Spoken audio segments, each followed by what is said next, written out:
Tira ng tatay ko ang pagkababae ko. Siya. May secret affair kami ng office mate ko.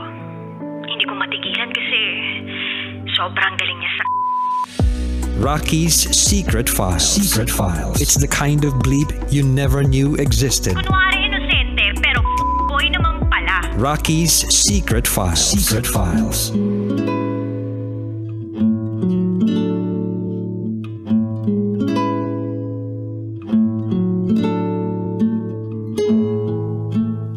And we're back. Kasama niyo pa rin si DJ Rocky and this is NASA's Secret File.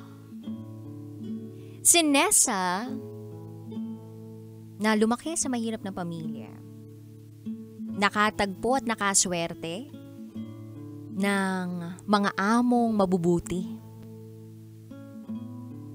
Nanuluyan siya rito, pinag-aral siya, at ipinasok siya bilang bookkeeper sa kumpanya ng amo niya.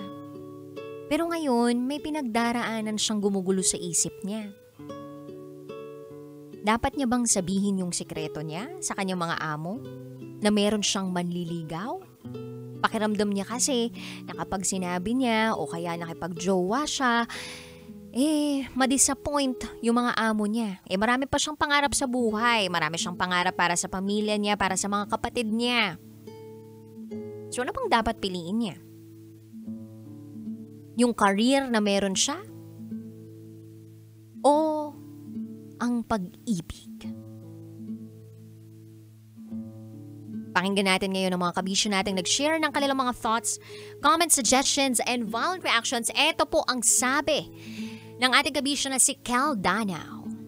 DJ Rocky, malalagpasan din ni Nessa yan kasi parehas lang sila ng pinagdaanan ni Ariana Behar. Dati po siyang nagtitinda ng basahan pero nag-grab na siya ngayon. Tsaga-tsaga lang daw sa buhay. Pabati po sa Batang Kongre Grab Drivers. Maraming salamat from Kel Danao. Actually, diskarte lang talaga sa buhay at tsaga-tsaga lang. Mapupuntahan mo din yung gusto mong mapuntahan. Kaya lang kasi kapag wala sa plano, yung tao na dumating sa buhay mo, malilito ka rin eh. Parang gugulo siya sa isipan mo. Nakakatempt na piliin yung taong dumating sa maling panahon. O baka naman naisip lang natin na maling panahon yun, pero hindi naman pala talaga. Pwede naman pagsabayin yung love life tsaka karera, di ba? Anyway, ito naman sabi ni Darwin. Nessa, hindi kasalanan ng pagsasabi ng totoo sa mga amo mo na tumulong sa'yo na umangat sa buhay. Pero ang kasalanan lang ay maglihim ka sa kanila tungkol sa inyo ni Chito. Kung talagang tapat at totoo yang si Chito, bakit hindi mo siya ipakilala sa mga amo mo at doon mo malalaman ang sagot kung payag sila sa relasyon ninyo o hindi? You said na mababait ang mga amo mo, kaya it's better na umamin ka sa kanila rather than keeping a secret from them. Yan po ay sabi ni Darwin. Oo nga naman, hindi naman kasalanan ng pagsasabi ng totoo. At minsan, pinangungunahan natin yung magiging reaksyon ng taong sasabihan natin ng totoo. Hindi naman tayo sure kung magagalit, maiinis, o mapufrustrate o madidisappoint sa atin eh. Tayo lang mismong bumuo ng sarili nating kwento sa isip natin na magiging reaksyon nila kahit di pa naman talaga nangyayari. Ito naman po ang sabi ni Doc Your J. Hi Nessa, naiintindihan ko ang dilema mo kasi priority sa buhay ang pinag-uusapan. Uunahin mo ba ang pag-ibig o uunahin mo ang tiwala ng mga amo mo? Malay mo, pwede mo namang pagsabayin. Siguro unti-unti mong ipaliwanag sa mga amo mo yung nangyayari sa buhay mo. Sabihin mong may lalaking nanliligaw tapos timbangin mo yung response ng mga amo mo. Kung maganda at positibo, edi signal na yon para maging open ka sa pakikipag-jowa. At baka open yon o signal na yon na open silang magka-boyfriend ka. Pero kung negatibo ang reaksyon nila, di ibig sabihin ayaw nila magkaroon ka ng karelasyon at this point. Mukha naman silang mababait at kung open-minded silang pag-aralin ka, siguro open-minded din sila sa katotohanan ng darating at darating ang panahon na magkakajowa ka. Timbangin mo ang reaksyon nila, dun ka magsimula. Maraming salamat from Doc Yorje. Actually, no, magandang strategy yun. Magandang gawin yun. Yung tanong mo muna kung sakali man na may manliligaw ka. O sabihin mo talaga may manliligaw ka agad. Pag naging violent reaction, alam na hindi sila open. Pero kung nakinig talaga sila sa'yo at hindi naman naging violente yung reaction nila, may mga konti lang paalala, edi pwede mag-boyfriend. Malalaman mo yung sagot kapag sinubukan mo. Anyway, eto naman sabi ni Bernard. Mas okay na ipakilala ang manliligaw mo sa mga amo mo para kahit papano'y gumaan naman ang pakiramdam nila at para hindi nila isipin na inaagaw mo o inaagaw ni Chito ang isang katulad mo sa kanila. Ay, ano yung pamilya lang talaga? Pabati po dito sa Hammer and Nail, Nida ng Tagig. Maraming salamat from Bernard. Eto naman sabi ni Bobby T. To Sender Nessa, if I were you, kung wala namang ibang aasahan ng mga pamilya mo at kung sakaling magtapat ka sa mga amo mo na may manliligaw ka, na alam mo namang ikakagalit o pagsasabihan ka ng walang utang na loob, better na paghintayin mo munang manliligaw mo. Baka stepping stone mo na ang mga amo mo na maiangat ka sa buhay. Kung mahal ka naman yan, makakapag-antay yan. Maraming salamat po from Bobby T. Oy, iba namang perspective yung kay Bobby T. Kung mahal ka, mag-aantay yan. Kasi nga sabi nila, love is patient. Nasa Bible po yan. Eto naman ang sabi ni Igop Moto Vlog. Good evening. Ang message ko po kay SF Sender, pwede naman niyang sabihin o kwento yan sa mga amo niya. Wala namang masama kung magsabi siya ng totoo sa mga amo niya. Second, if hindi siya payagan na magpaligaw, ang piliin niya, karir niya, mas unahin niya yung karir niya. Total, bata pa naman siya at marami siyang makikilala kung sakali mang hindi makapag-antay itong manliligaw niya. Yun lamang po, shoutout po kay Paps Pa-install, kila Paps Marson, Dudoy, Gayon, at sa Solid Independent Riders Group Kapitolyo Chapter na nakagrab on sa kakalsadahan. Salamat, Pogi! Ito naman ang sabi ni Riza Figueroa, normal lang, Nessa, na may manligaw sa'yo dahil dalaga ka naman. Hindi naman siguro magagalit ang mga amo mo kung sasabihin mo sa kanila ang ginagawa mo. Mabuti naman ang trabaho mo. Mababait ang mga amo mo, sabi mo, pinag-aral ka at binigyan ng trabaho sa kumpanya. May tiwala sila sa'yo at alam mong hindi mo naman dapat sirain ang tiwalang yun. True. Hello din po kay Joshua Morales na nakikinig ngayon. JR Legaspi, shout out daw sa pasahero niyang si Alan na umiiyak. Ayan, naiyak sa kwento ngayon. Makakaya mo yan, ate. Umiyak siya ngayon dahil nasa grab car. Na-engage siya sa boyfriend niya pero yung boyfriend niya kasal na pala sa iba. Alam mo, JR Legaspi, ibang ano na yan, ibang secret pal na yan. Sabi mo sa kanya, sumulat sa akin. Eto naman, sabi ni Robert, sundin mo kung anong gusto ng puso't isipan mo. Pwede mo namang piliin both, basta balanse ang career at love life. Basta walang may sagabal at sabihin mo yung nililihim mo at ipaliwanag mo sa kanila. Ito pa sabi ni Charles, pwede namang balansehin, pero pinangungunahan ka lang talaga ng takot. At wag lang ding maging distraction yang pagmamahal mo kay Chito. Dahil nasa sayo rin yan. Pwede namang maging worker sa umaga, pero club goers sa gabi. Oy! Charot with Harot. Yung iba nga din dyan, nagpaligaw pero nagpalugaw. Ano yun? Ano yun? Ano yun? Bakit nagpaligaw pero nagpalugaw? Ano yun? Nangailangan ng itlog sa lugaw. Ganun ba yun? Hindi ko mag-gets yung humor na yun, Charles. Pwede explain mo sa akin yun. Anyway, ito lang i-explain ko sa'yo, Nessa.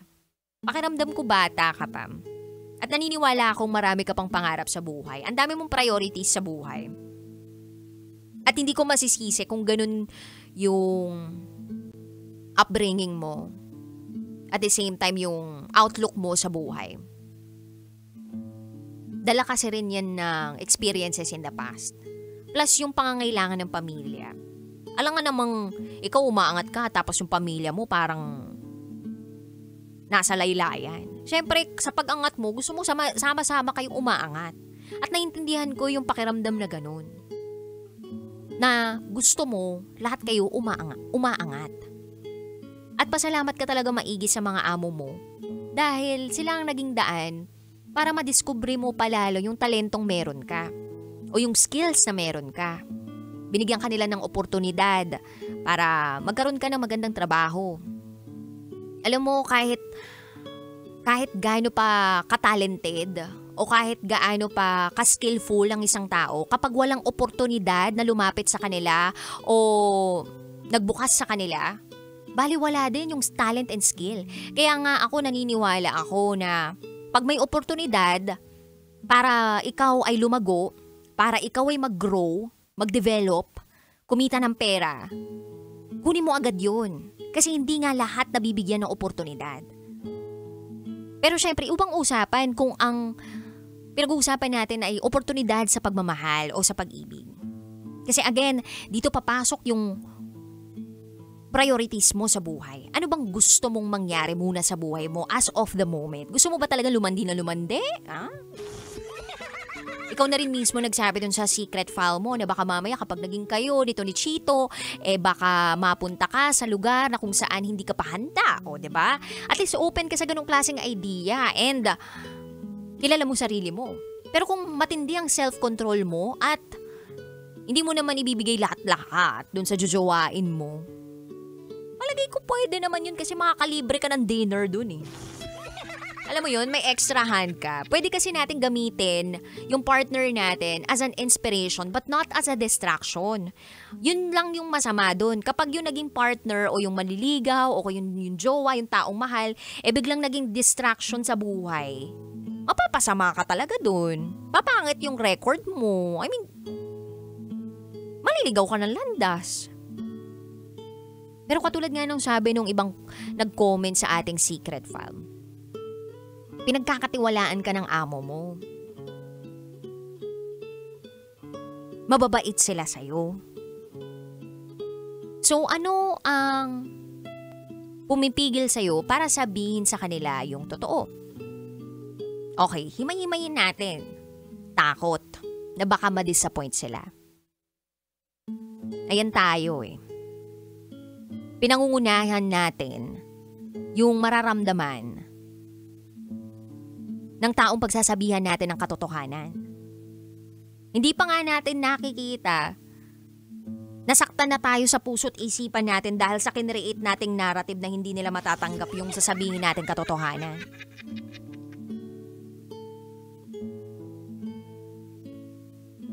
So, pahagingan mo muna. May manliligaw po ako. Pag tinanong ka, kumusta naman itong maliligaw mo? Ibig sabihin, open sila. Naalala ko tuloy nung nagsabi ako sa magulang ko na meron akong manliligaw. Alam ko agad na hindi sila payag. Bakit? Kasi napatayo agad yung tatay ko sa upuan niya habang kumakain kami sa lamesa eh. Early 20s ako nung time na yun. Pero magkakaiba eh. Magkakaiba yung way ng mga magulang, ng mga amo, ng mga nag-guide sa isang tao.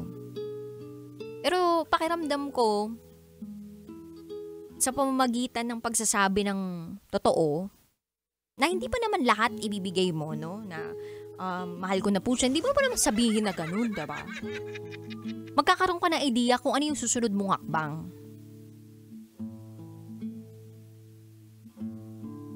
Little by little, mas malalaman mo yung sagot dun sa katanungan mo. Kasi ako, para sa akin mas iba yung pakiramdam kapag nakapag-anta yung lalaki.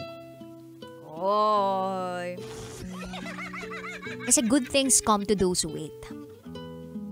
The best things come to those who wait. Best things come to those who wait.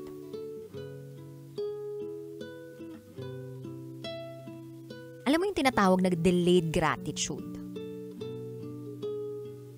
Applicable din yun sa buhay ng tao talaga. Hindi lang yan sa mga patimpalak, diba? O sa contest. O sa marketing strategy ng isang kumpanya. Yung tinatawag na delayed gratitude, ngayon maghihirap ka, titiisin mo yung mga nararamdaman mong sakit-sakit. Pero in the end, dun mo nga anihin lahat ng mga hinirap mo ng mga sinakripisyo mo. Sa una talaga maraming sakripisyo at hanggang matapos may sakripisyo pa rin eh. Pero pipiliin mo talaga kung ano yung mga isasakripisyo mo. Worth it ba yung mga bagay na isinakripisyo mo para makamit o mapuntahan yung goal mo? Kung si Chito, kaya ka ng buhayin, ay naku, sama ka na kay Chito. Charot o darot. Ay, joke lang yun ha. Pero pwede rin, hindi joke. Anyway, if you want to share your secrets, share it to me, raketera@gmail.com. I gotta say, BRB as in bathroom break for top secrets. Oo, kabisyo, kung meron kang pinakatatagong sikreto na gusto mong ibahagi sa ating mga kabisyo, eto na ang pagkakataon mo para magbahagi ng iyong pinakatatagong sikreto without any judgment. Tumawag ka lang sa aming Viber line. It's 0916-529-5595. Aabangan ko ang tawag mo, kabisyo, at mag-usap tayo ng walang paghuhusga during the program. Pero after the program, baka meron. Charot with harot. Kasama pa rin si DJ Rocky at kayo nakatutok dito sa 90.7 Love Radio. Kailangan pa bang i-memorize yan? Basic. This is NASA's Secret 5. Kailangan pa bang i-memorize yan? Love Radio Basic!